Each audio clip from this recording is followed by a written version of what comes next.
بخاری شریف شیخ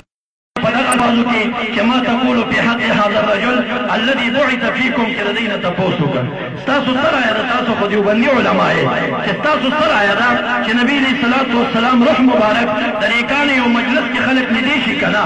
ما ته وایي پېښور مولا کمرې ته راشه بیا درته مسله کومه کمرې ته چې رالمه ما ته وایي چې ما د 10 بجو په ټیم باندې چارسده کې یو مسجد یاد کړ چې ما په ویښه باندې په خپلو سترګو په 10 بجو کې د محمد مصطفی سره ستړې مشې کړې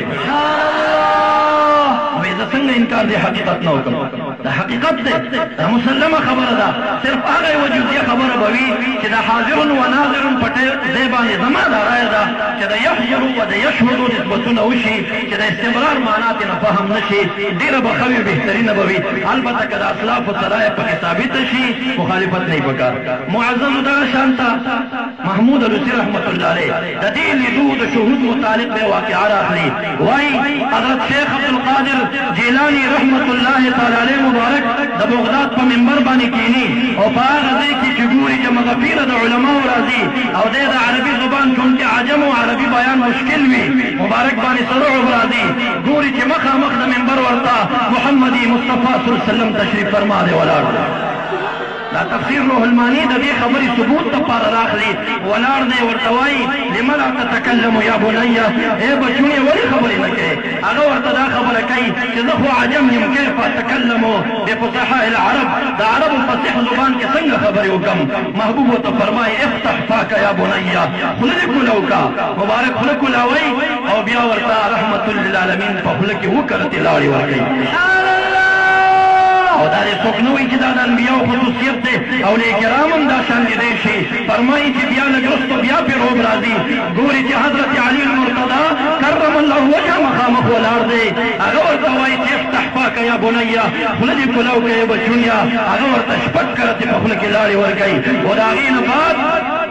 هغې نه بعد دی ورته تپوس کوي چې ما ته محبوب وکړتې لاړې راکړي دی ورته فرمایي ادب من رسول الله زه د رسول الله مبارک ادب کومه ځکه مې شپږ کرتې خوله کې لاړې درکړې او بیا یو واقعه دویمه راغلي د تنویر الحلف في مسألة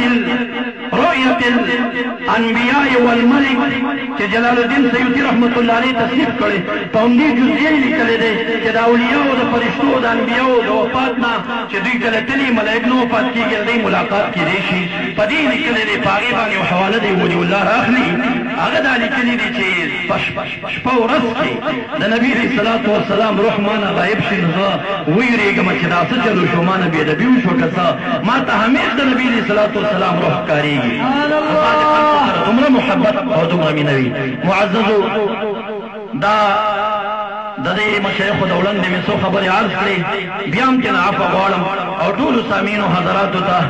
دا وایم چې الحمدلله تاسو صیفیان یئ او د پیر ارچي خراساني رحمت الله علیه هغه عاشقان او فدایان مریدان یئ خو دغه یې صیفیت مقصد دا دی چې مونږ مبارک ته رحمت